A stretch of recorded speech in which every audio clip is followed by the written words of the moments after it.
So today we will discuss with the that phasor diagram at relay location for the various faults in the power system, and we also discuss that how we can select that where we have to use the CT and the PT. That is whether we have to use on the line or whether we have to use on the phase. So we can discuss now. First, we discuss that let us suppose that we have a system. We have a generator here, and then we have the relay at this particular location, and let us suppose that fault occurs at this point. Let us suppose that fault occurs at this point, at a particular point. Then the relay will sense the voltage and the current. So the total voltage which is sensed by the relay at this particular point is equals to whatever be the voltage, which is approximately here we have the 0 and the drop here. Let us suppose, let it be VD, it's very small, and the large current will flow through it.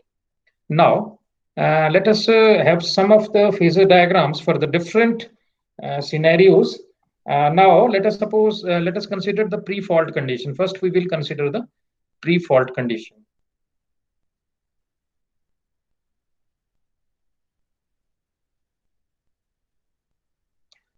Now, in the pre-fault conditions, you can see that we will have the three voltages,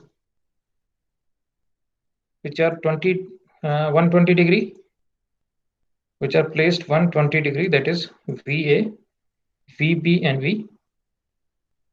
VC. So this is the case of the pre-fault voltages. Now, let us suppose that fault occurs at the phase A. Let us suppose that, let us assume that fault occurs at the phase A, or we can say that we can have certain conditions. That is, first condition is that line to ground fault. As we have discussed in the first introduction chapter, also some of the phasor diagrams that we discussed. So this is VA, pre-fault condition, VB, and then we have VC.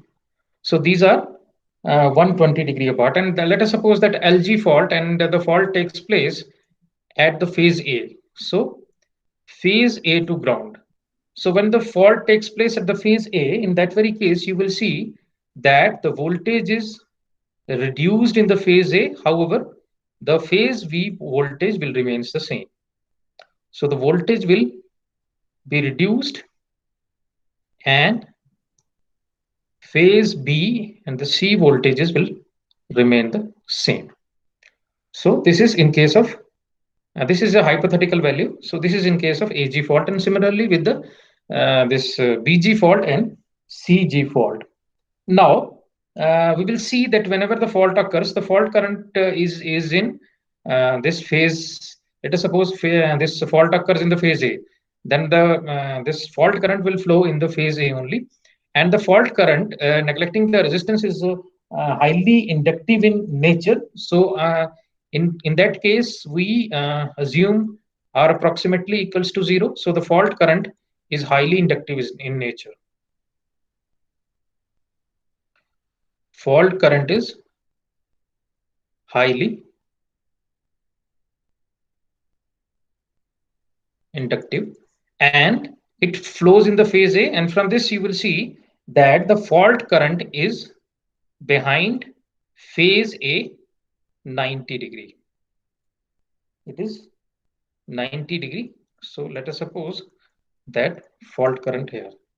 So it is behind phase A, it is 90 degree. So similar is the case with the other cases, that is we have the BG fault and then CG fault. So this is the case when we have the line to ground fault. Now let us consider the case in which we will have the line to line fault. So second condition,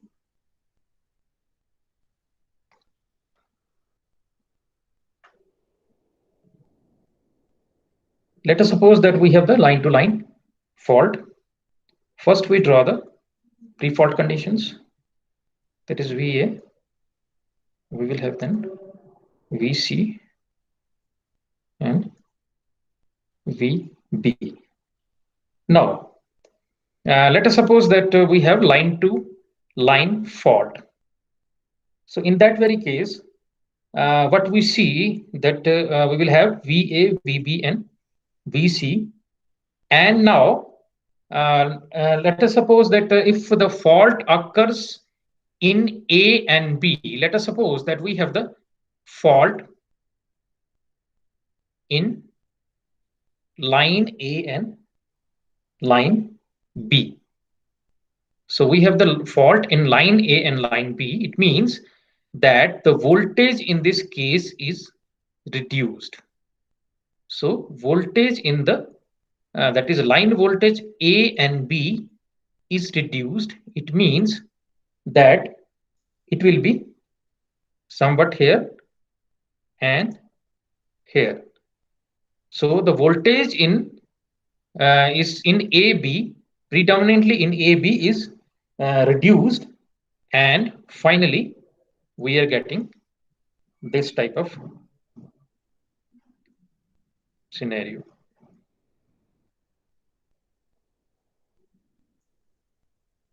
These are actually the line voltages. These are line voltages after the fault, that is VAF, then VBF. This is the case when the line voltage is reduced. However, the pre-fault line voltages would be this.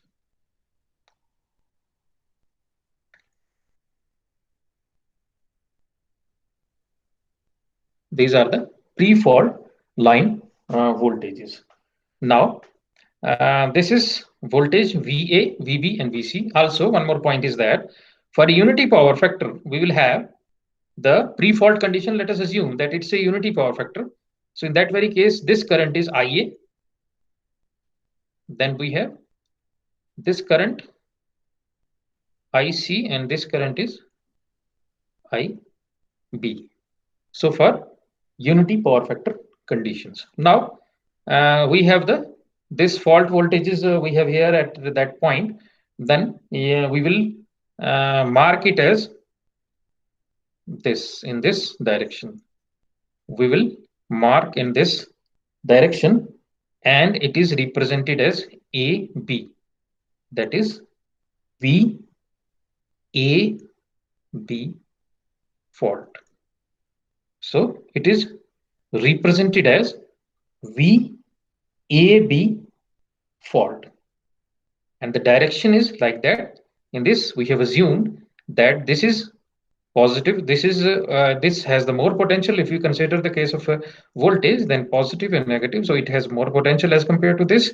Then we will definitely say it is a VAB fault. So this is during this after the these conditions after the fault occurs. Now, fault current in this case would lag the 90 degree. So this is the fault voltage, that is AB. So it will lag the fault. It will fault current lag the voltage by an angle of 90 degree. So we will have this, and finally VAF.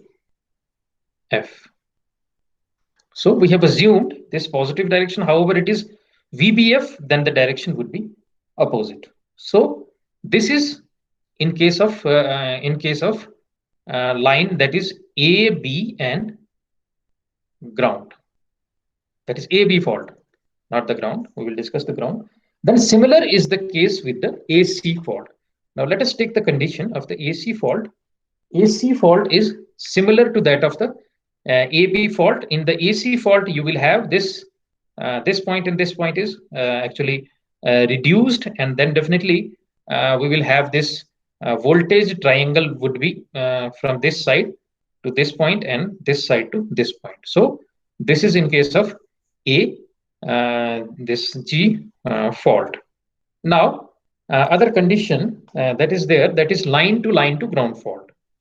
Now let us suppose we have a third condition, that is line to ground fault. In this line to line to ground fault, first we have the VA, then we will have VB, then we will have VC, and IA, then for unity power factor, IB, IC.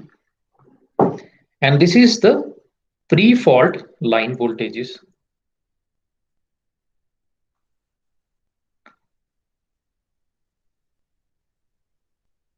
So these are the pre-fault line voltages. Now, whenever the fault occurs, line to ground fault, let us suppose the fault would be A, B, and G. In that very case, what happens that this triangle would be initially the we will have this. We start from this and connect it to this. However, in this case, this triangle also shrinks. So this triangle, it also shrinks like that, and then we will have the voltage here and other voltage we will have there. So instead of this point, it will shrink, and this triangle will be shrinked. So we will have at this point we will have the VA dash, or you can say that VA fault, and then we will have VB fault. And since the fault current is 90 degree, so we can draw a 90-degree fault current here. So this is I fault.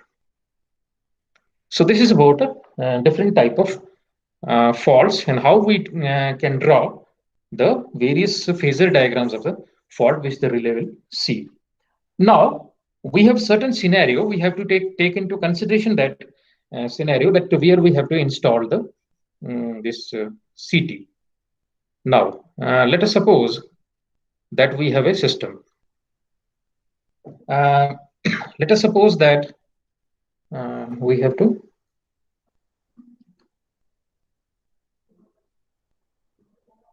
scenario where to install the PT and CT. Now, let us take the case of a system in which we will have fault in the phase A.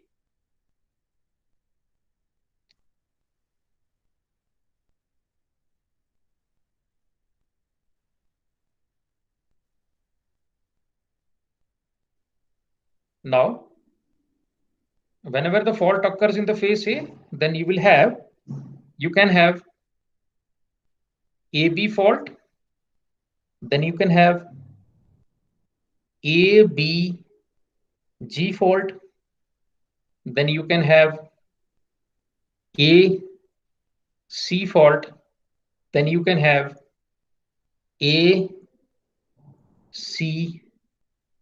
fault, then you can have ABC fault and A, B, C, and G. So these are the different faults. Now we will have, now let us consider the AB fault. Let us consider the AB fault, and whenever the fault occurs in this AB, then it is logical to choose IA as the current coil. It is logical to choose IA to energize the current coil.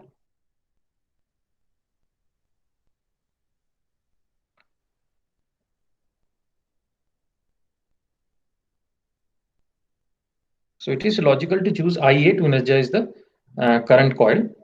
However, the choice of PT, this is the CT, that is we can use it at IA. However, the choice of PT is not immediately apparent, and we will explore the possibility. We will explore the possibility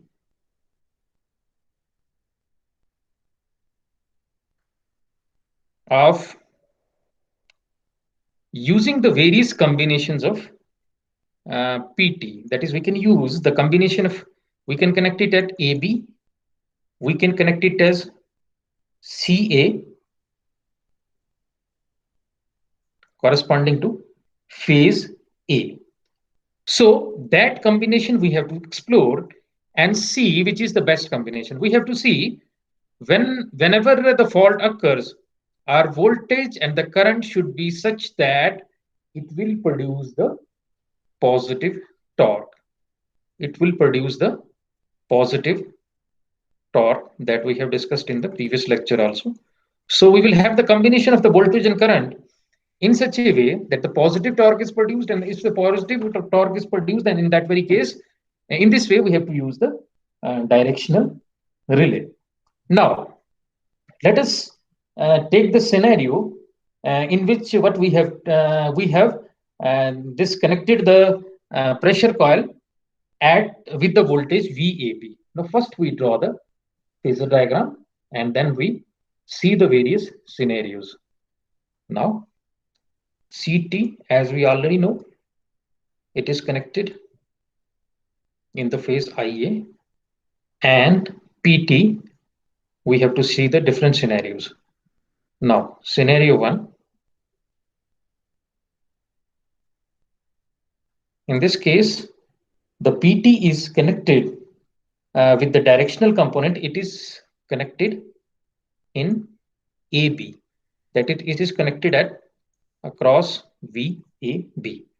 Now, first we draw the phasor diagram. After that, we will draw the diagram that we have discussed in the previous lecture, and then we can see whether it will trip or not. Now, as we have drawn V pre-fault condition, we will have the VA. Then we will have here VC. Then we will have VD. And similarly, we will have the IA, IB, IC. And let us suppose that we have assumed that fault occurs. First, we draw the pre-fault line voltages and then we can overlap on it.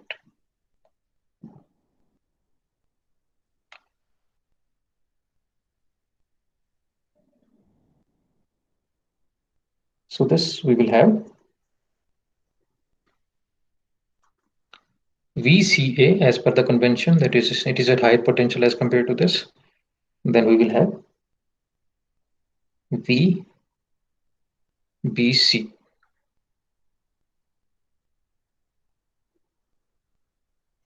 And this fault occurs in A and B.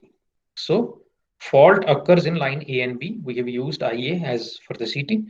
So the fault occurs in A and B, and we explore the possibility of connecting this in phase A and B. Now, here we will have,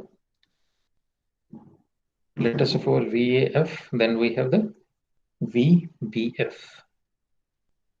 VAF, then VBF, and finally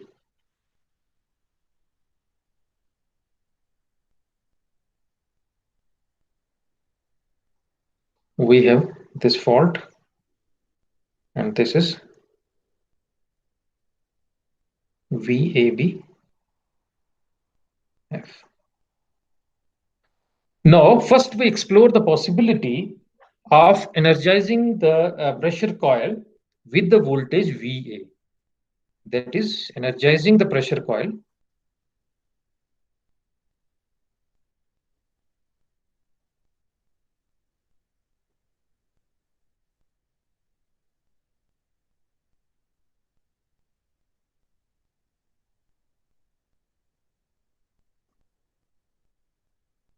with VAB.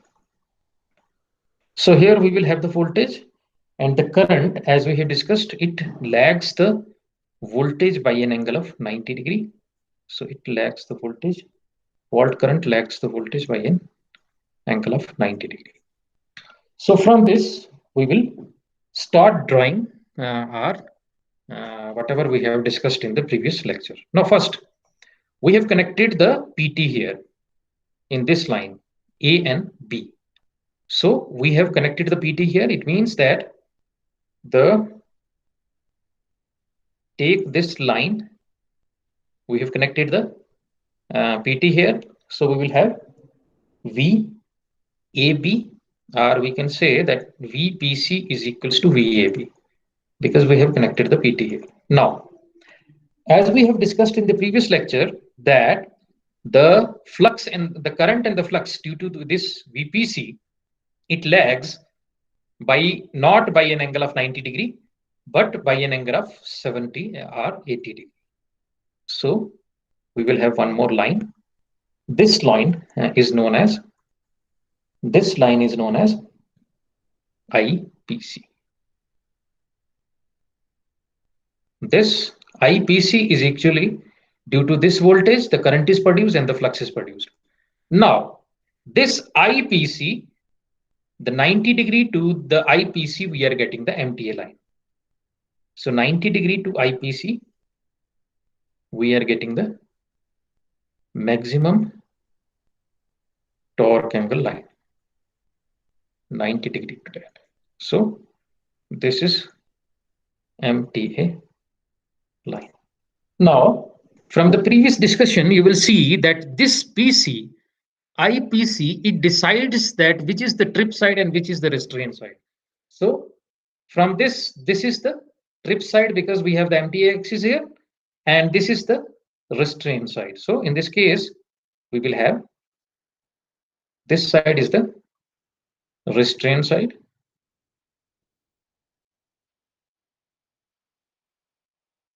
and this side is the trip side. Whole of this side is the trip side.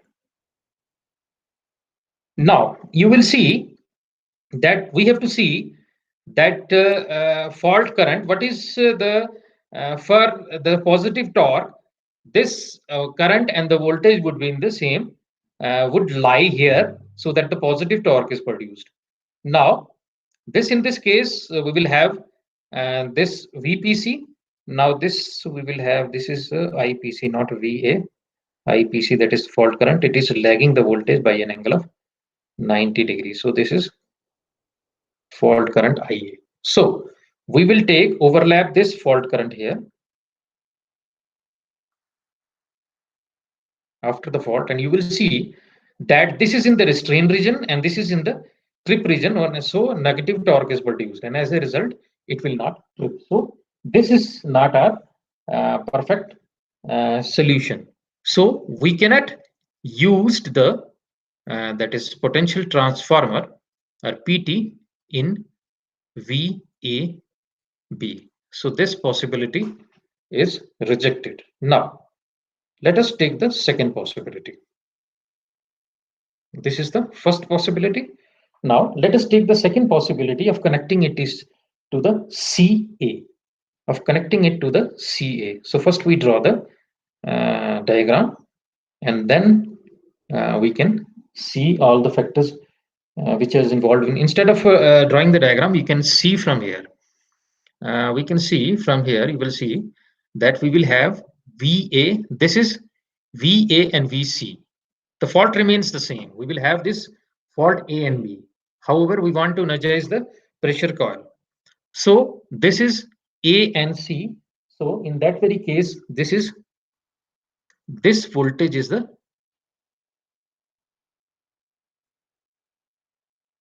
from this A and C. So this voltage is actually the VCA. So we have used RPT here, VCA. Now, second possibility, scenario second.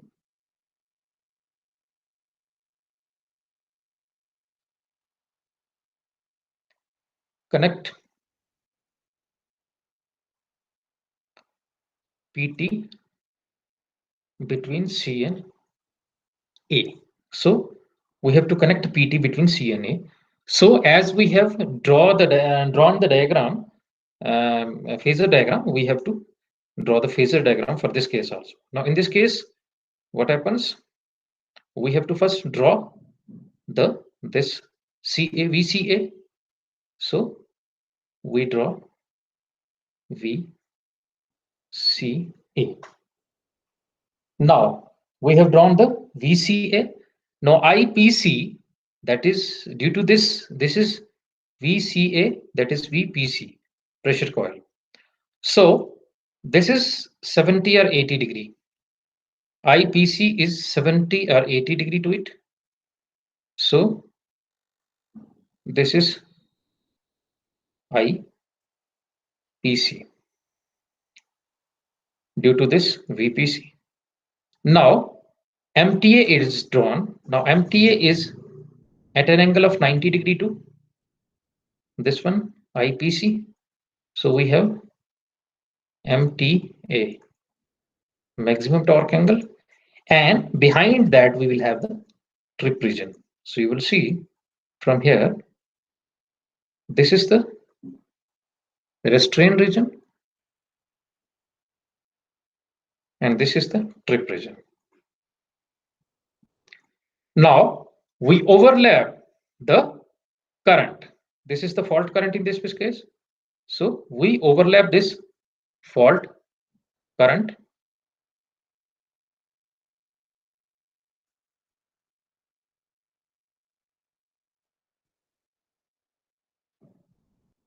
So we overlap this fault current. This one, IAF. So in this case, we will see that this is in the restraint region and this is in the trip region. So they do not meet the requirement. So our requirement is not met. If we connect it to the CA, so CA, this possibility would not also be rejected. Now, next possibility is connection with BC. So we have to see the possibility of connecting with B and C. We will have the BC here. So and the fault is AB only. Fault remains the same. However, we want to connect the PT. So scenario third.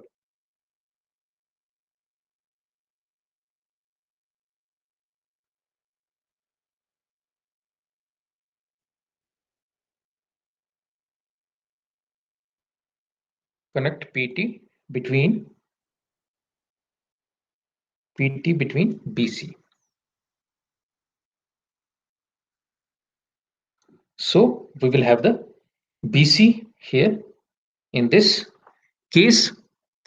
Now this is the pre-fault case and this is the post-fault. So we have to see whether in the post-fault condition the positive torque is produced or not. So pre-fault is for setting of the relay and post-fault is the actual operation of the relay. So in this case, you will see that this we have it is connected VBF and VC, and then we will have this VBC. So we connect the PT to BC. So let us suppose that we will take this line, whole of the line. So we will have VBC, which is equal to pressure coil. Then it will lag, this current will lag by some angle 80 to 90 degree. So IPC. Then we will have the MTA angle. So MTA angle is 90 degree to that.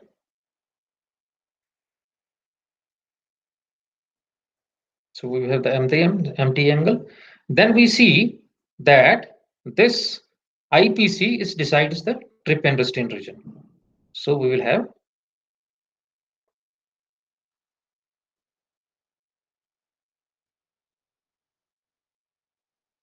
this region is the restraint region and this region is the trip region. So this is the trip region and this is the restraint region. Now, from this, you will see we have to overlap the fault current. So we overlap the fault current here.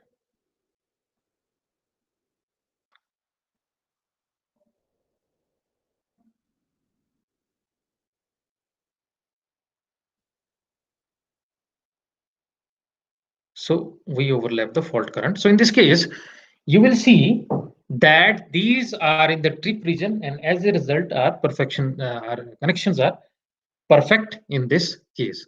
So if the pressure coil is connected in the line across this VBC, then we are getting the relay that is desired in our case. So that is the perfect setting of this kind of a relay, and it gives the directional component of the relay if we connect it, and that is if we connect across the B and C. Now, one other name is given to this connection is the 90-degree connection. So how it is given the name as the 90-degree connection? Um, uh, since you will see that IA, we have to draw the component IA first of all under the unity power factor conditions. So under the unity power factor condition, you will have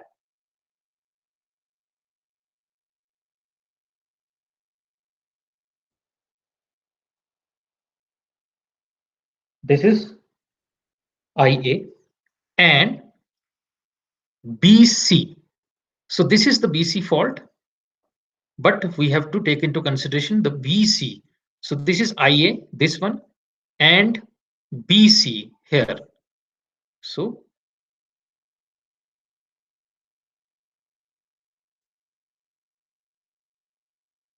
VBC. So the angle between IA and VC is 90-degree. So the connection is known as the 90-degree connection. So angle between the unity power factor current and the voltage, that is IA and VBC, is 90-degree. So it is known as the 90-degree connection.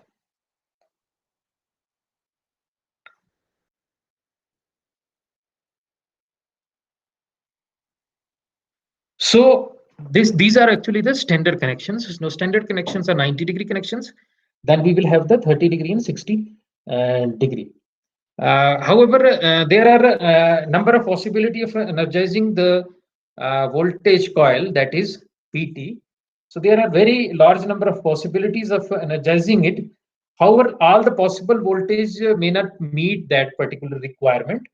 And what the researchers have done, they have narrowed down into 3 connections. So this is 90-degree connection, and then we will have the 30-degree connection, and then we will have the 60-degree connection, and which is actually the angular relationship between the unity power factor position and voltage during the pre-fault condition. So this connection is based on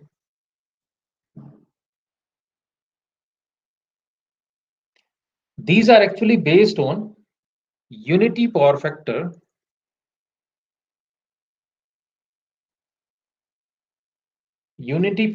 position of IA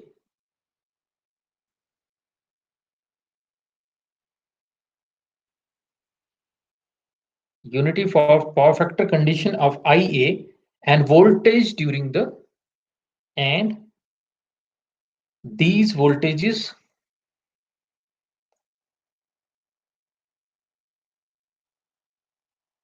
during pre-fault conditions.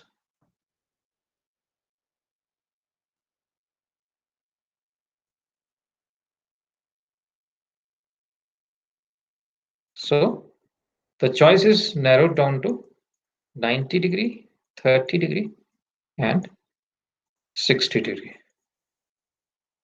So 90-degree, 30 degree and 60 degree. Now we have to see the possibility that how we have done the 90-degree connection, 30-degree connection, and the 60-degree connection. So 90-degree, as we have already discussed, it is the relationship IA and BC. So it is the 90-degree connection. Then we have to see the relationship between IA and AC. So for this, we will have IA and VAC. So let us see this diagram. In this diagram, you will have IA. So here we will have the IA.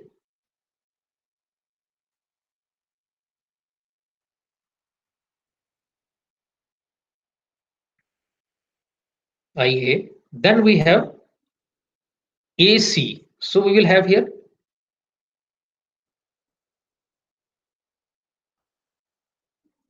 CA. If you see this line, CA. So this angle between this is 30 degree. So since this, if we take it as IA and then we plot as AC. So we take this vector to this side. So finally, VAC. So this angle is 30 degree.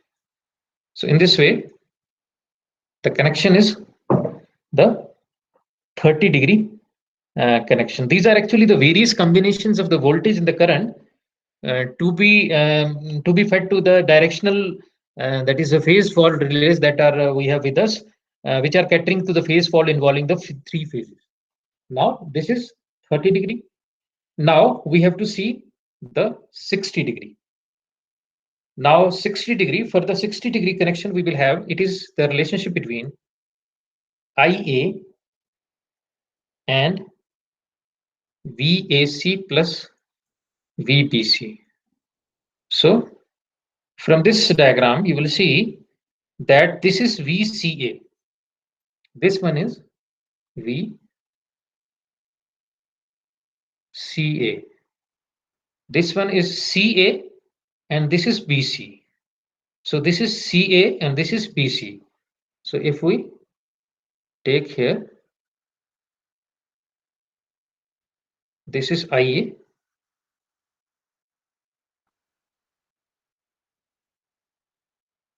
And this is the resultant of that. If we take the resultant of this, if you take the resultant of this component, that is this one, AC and BC. So sum is actually the resultant of these two components, AC and BC. So we will take the resultant of AC and BC. So we will have the AC, VAC, VBC. We'll take the resultant of that. So if we take the resultant here, then definitely this angle is 60 degree, and this is VAC plus VBC. So this is the 60 degree connection. So because this angle is 60 degrees. So this is these are the various combination of voltage and currents which are fed to the directional phase fault relays, catering to the phase fault involving various that is angle various you can see phases and giving the connection of 90 degree, 60 degree, and 30 degree. So these are also summarized in a table like we can discuss. So this whole are summarized in a table, that is in the 90 degree we will have A, V and VBC that we have discussed, 30 degree IA and VAC, and 60 degree IA and VAC plus VBC. So current remains the same, then voltage combination is this one. So for the phase B, we have this combination. For the phase C, we have this combination. So in this way, we can have the different connections, 90-degree, 30-degree, and 60-degree connections. Now, next is the directional ground fault protection.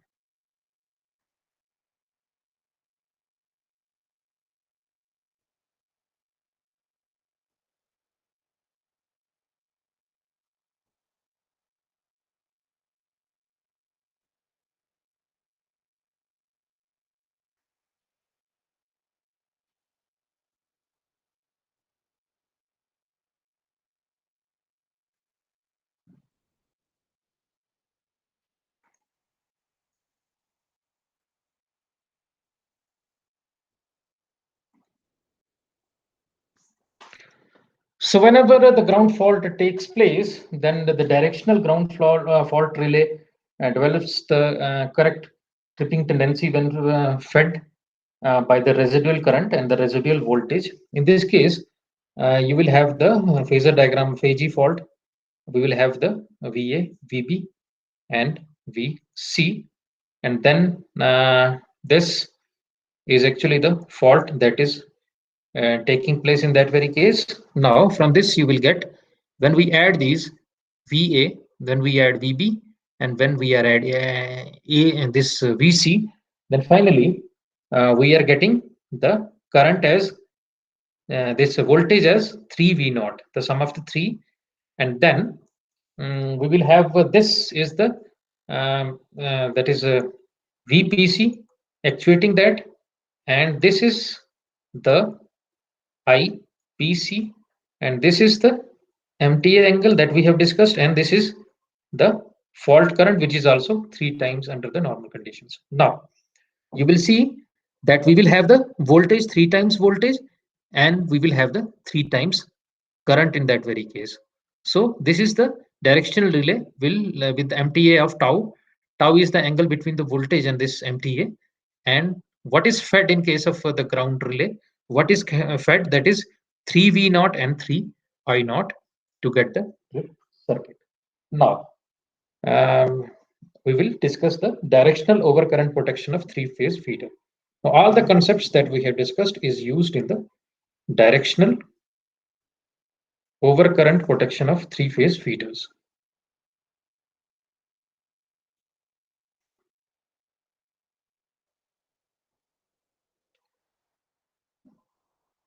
Directional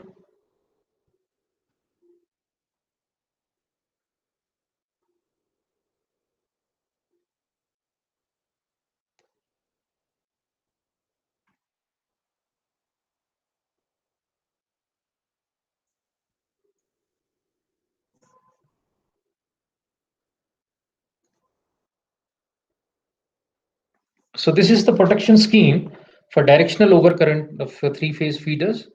We will have the CTs, and the current that is coming is IA by N. Then we have the IB by N and IC by N.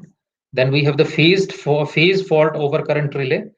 As we have discussed, it is the simple relay without any directional component, and the directional component we get from this. This is the phase fault directional overcurrent relay. Now the directional that is we have discussed with the phasor diagram that where we have to connect the PT so that we can get this directional component. So it is obtained from this. So we will have the VBC here, and we will have the VAB here. However, if you want any other connection, you can have the A, B, and C. So you can change the terminals and got whatever connection is required in that very case. So these are the simple overcurrent relays, and that is a directional component where the PT is connected. Now, the second that we have seen in the this ground fault relay. This is the ground fault relay, and the input for that is 3V naught and 3I naught. So 3I naught is coming from here only, and 3V naught is coming from here. This is the 3V naught. So this is connected here, And 3 V naught is this coils are connected in such a way that we will have this one, then we will have this one. It means that they are additive, and this one. So these are connected in series so that these are additive in nature. So this V1, V2, and V3. So V naught, V naught, and V naught. So 3 V naught. So these are connected in series. So 3 V naught, that is the directional component for the ground relay we are getting from this. And this is the ground fault overcurrent relay. So this is the directional overcurrent protection for a three-phase feeder. So how we have used, that is this we have to take into consideration that these VBC and VEC, what we have used for the directional component, that we have discussed in the phasor diagram, that we have to take into consideration and get it from here. Now, next is the directional protection under the non-fault conditions.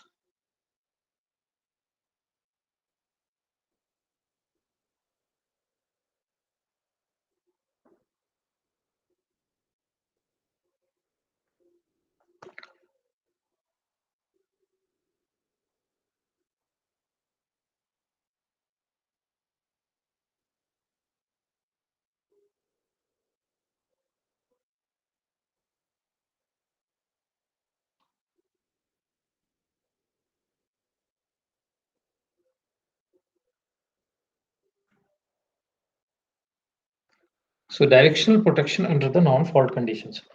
So it means that we will have here we don't have the fault. However, we have the this direction is opposite.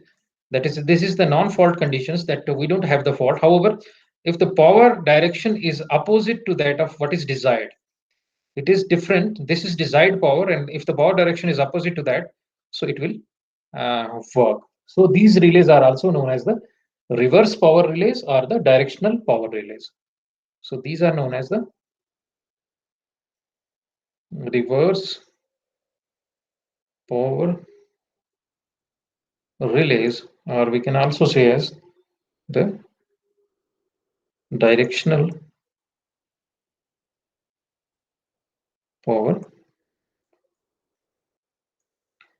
relays. So there are situations where the directional relays has to be used under the non-fault conditions, and such an application, if you say, it will exist in the reverse power protection of turbo alternators. So reverse power protection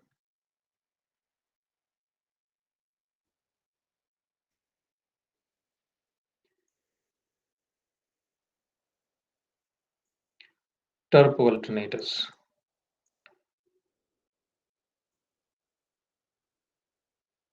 So reverse power protection of the turbo alternators. So these are known as the reverse power relays or the directional power relays.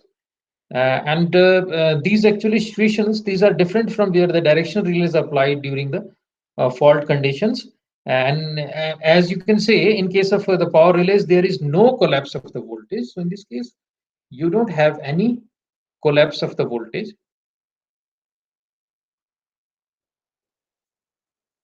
We don't have any collapse of the voltage, and directional relay for short circuit protection are so connected that they develop the maximum operating torque under the fault conditions. So these directional relays, if you use, then they produce the in the whatever we are using in the fault conditions, they produce the maximum operating torque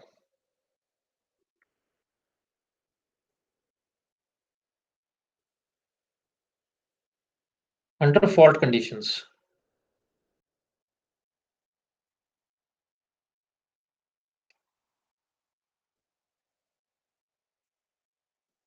However, if you take into consideration these relays, that they develop the maximum torque when direction of power flow reverses. So these relays develops the maximum torque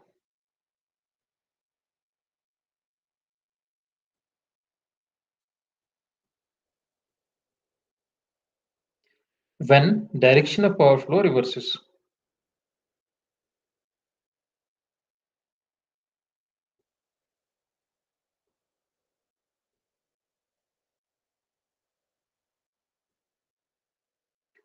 So it produces the maximum torque only when the direction of the power flow is reverses. Now let us consider a condition. We will have the in this relay we will have the this maximum torque angle of 30 degree, that is MTA of 30 degree. In order to used as a power relay, it can be fed from IA and I, that is IA and VCA. So here we will have the VCA because we will have VCA here. So it will be replaced with VCA. And in order to use it as a power relay, it can be fed from IA and VCA. So it has the MTA of 30 degree. It can be seen that IA, in this case, the IA leads the VCA by during the reverse power flow. So during the reverse power flow, IA leads the VCA by an angle of 30 degree.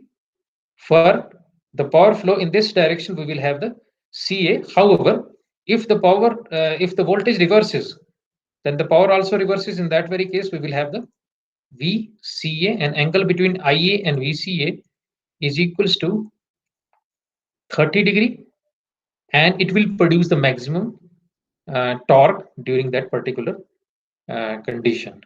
So if we are connecting, we have connected to IA and VCA, and if the power reverses, in that very case, it will produce the maximum torque. So it is the directional relay with which component we will have the VCA, and then we have IA and directional component 30 degree, and it will flip accordingly. Now, what are the drawbacks of overcurrent relay? What are the some of the drawbacks of the overcurrent relay?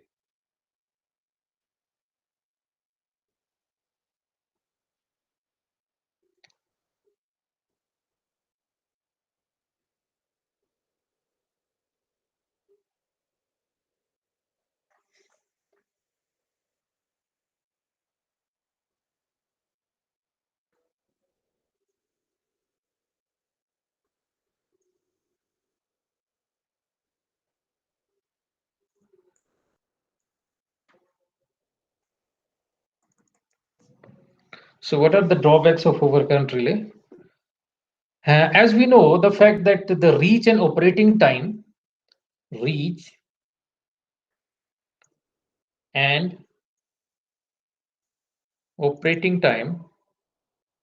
of overcurrent relay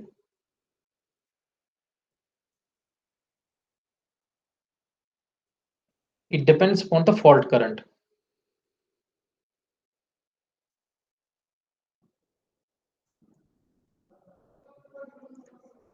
It depends on the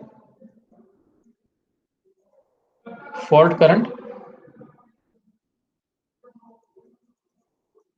reach, and the operating time of overcurrent relay depends upon the fault current, and fault current depends upon at a particular location. It depends upon the first is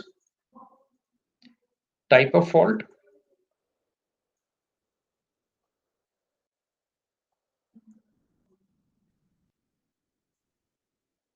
that is it is ground fault or phase fault, anyone, and source impedance.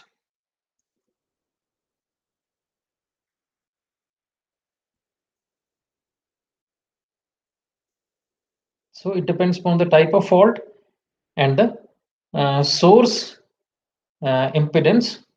And we don't know during the fault, we don't know that how many generators are connected in the system. Source impedance is this impedance, that how many generators are connected at that particular point of time whenever the fault occurs. We don't know. That information is not available. So it is not known to us. And it also depends upon the type of the fault. So then we can say that neither the type of the fault and the source impedance is predictable to us. So as a result, we can say that the reach of the this relay keeps on changing depending upon the source condition and the type of the fault. So since we don't know about the source impedance and the type of the fault, so the reach of the relay will keep on changing depending upon the source condition and the type of fault. And the relays are set with the great care. However, their reach is subject to the variations because they are likely to suffer because of the type of fault and the source impedance. And as a result, there is the loss of selectivity also. So there is the loss of selectivity also. And so we can say that it can be this loss of selectivity, it can be tolerated to a certain extent in the low voltage distribution systems.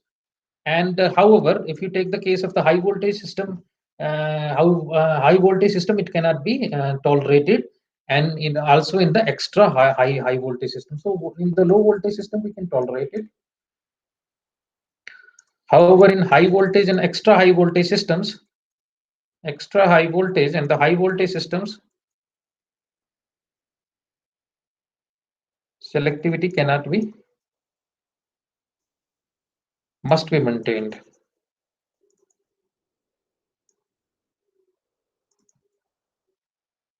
So that selectivity must be maintained because if we cannot maintain it, then it can lead to the danger and the stability. It can lead to the danger to the person that are working with it, and the stability issues are also there in that very case. So the overcurrent relays, we cannot say that these overcurrent relays, these are actually the relied upon as the primary means of protection of for the this extra high voltage system. So these overcurrent relays, these are not relied as primary protection and extra high voltage system. So these, we cannot rely on them. So that's why instead of going to that overcurrent relay, we are actually using the distance protection that we discussed in the next lectures, and which is independent of the source conditions and the type of fault. So from this, we will see that overcurrent relay, its reach and operating time, it depends upon the fault current, and fault current depends upon the type, what is the type of the fault, and source impedance. So we don't know exactly that what's the type of fault it is at, what is the source impedance, because it take into consideration only the current, and source impedance we don't know during the time of fault.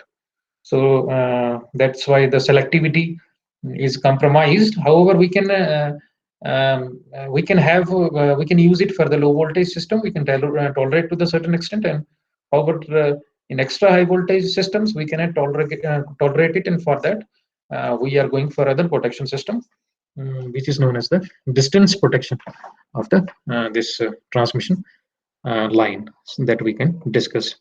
Here it is the graph showing the relationship between the operating time of the overcurrent relay, and then we have the fault location. So from this you will see that as the ZS increases, then the operating time also increases, and as the ZS, this one, decreases, then operating time is decreased. And it also depends on the fault. That is, if it is more for LG fault, then for a phase fault, it will be less. So these things should be taken into consideration. However, for the more accurate that is protection, we are going for the distance protection than the this EHP, than this overcurrent relay. So this is all about the overcurrent protection. So in the today's lecture, we have discussed the various issues. First, we